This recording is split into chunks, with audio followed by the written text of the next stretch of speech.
მოგესალმებით ძვირფასო მაყურებლებო, დავბრუნდით ლიდერ ტივის ეთერში და ჩემი გადაცემის სტუმარია მსოფლიო დონის ვარსკვლავი ქალბატონი ქეთი ეგიდუნაშვილი. ქალბატონო ქეთი, მოგესალმებით, ძალიან დიდი მადლობა რომ ხართ ჩვენი გადაცემის და ჩვენი უსაყვარლესი მაყურებლის, ასე ვთქვათ, სტუმარი და ძალიან დიდი მადლობა რომ თელავიდან ჩამოგზავნით ჩვენი გადაცემის გამო. პირველ რიგში როგორ ხართ მოგიკითხავთ, აი როგორ განწყობაზე ხართ ზოგადად და ნორმალური, კარგ განწყობაზე ვარ და თქვენთან ყოფნა ძალიან გამიხარდა თქვენი სტუმრობა, ასე აღნიშნე. მუსიკალური განათლება გაქვთ თუ ანუ თვით ნასწავლი მუსიკოსი ბრძანდებით მაინც? არა, მე დავამთავრე ჩვეულებრივ საშუალო სკოლა, ფორტეპიანოზე სულ რაღაცა ერთი თვე არის, მარტო ვისწავლე ნოტები. და იქიდან უკვე ეკლესიაში გალობიდან სმენა დამეუფლა და შემდეგ უკვე თავისით ეს სიმღერები, ეს ყველაფერი პიანინოდან დავიწყე. ეს სახში მღეროდი ხოლმე ჩემთვის რა. აი არის მაგალითად პირველი, მეორე, მესამე ხმა, თქვენ რომელი ხმა გაქვთ უფრო ანუ რომელ ნოტაში რომელს იღებთ აი ეს რომ არის თავისუფალი ხმა ჩემგან, რომელიც მოდის რომ ერთ ხმაზე მიმყავს სიმღერა, არის პირველი ხმა ძალიან რო ავწევ ხოლმე მაღლა უკვე დიაპაზონს და რა ვიცი, უკვე თანდათანობით დამუშავდა ეს ხმა. იმიტომ რომ ბევრს მუშაობ მე ამ ყველაფერზე მინდა აღვნიშნო. ანუ ზოგადად მომღერლისთვის ახლა რთულია აი მაღალი ნოტის აღება, მაგალითად აი მესამე ხმაში.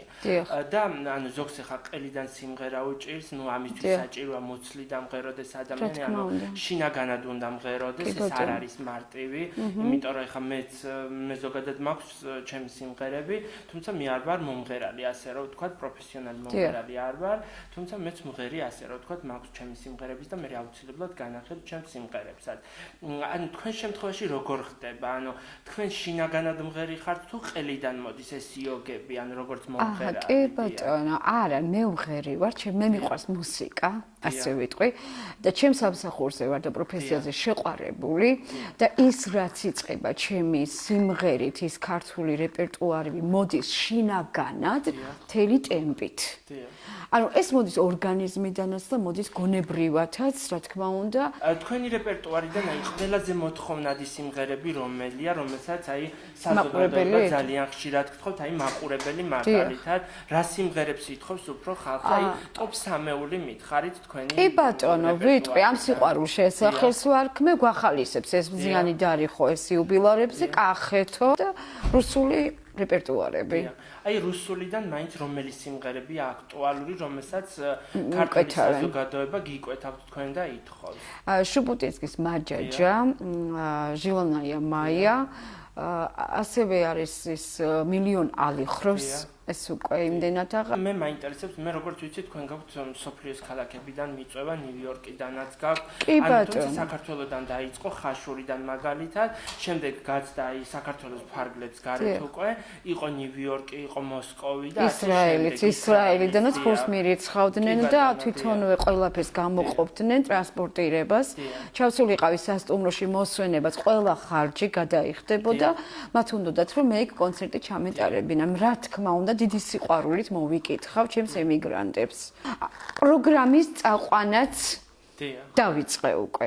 ამაზე უკვე მოყვა ძალიან ბევრი გამოხმაურება კულტურის სახლებიდან, თეატრებიდან, ქალაქებიდან, რომ ეს ყველაფერი ასევე ქორწილის ორგანიზებიდან კიდე ბევრი ასურველი ამის, მაგრამ მე არ გავსულვარ ჯერ ასეთ იმაში, არ მიმიღია მონაწილეობა ვაღიარებ. მინდა აი იცით ვკითხოთ ამაზეც, იყო საუბარი თქვენი და ნუცა ბუზალაძის კოლაბორაციაზე ერთობლივად ხაშურის ანუ რომელსაც გეგმავდნენ ხაშურიდან, აი იმ კონცერტზე თქვენი დასწრების.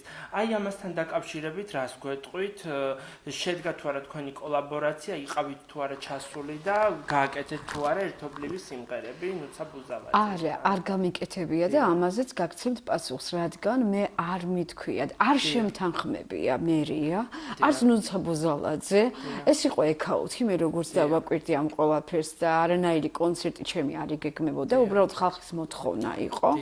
და ამიტომ მე ჩემს დაუგეგმავად არაფერი არ გადამიწყვეტია და უკვე ჩავთვალე რომ ეს იყო ყალბის საუბარი მაგაზე უკვე. იმიტომ ნუცა დამკავშირებია და არც მერია მარტო მომწერეს.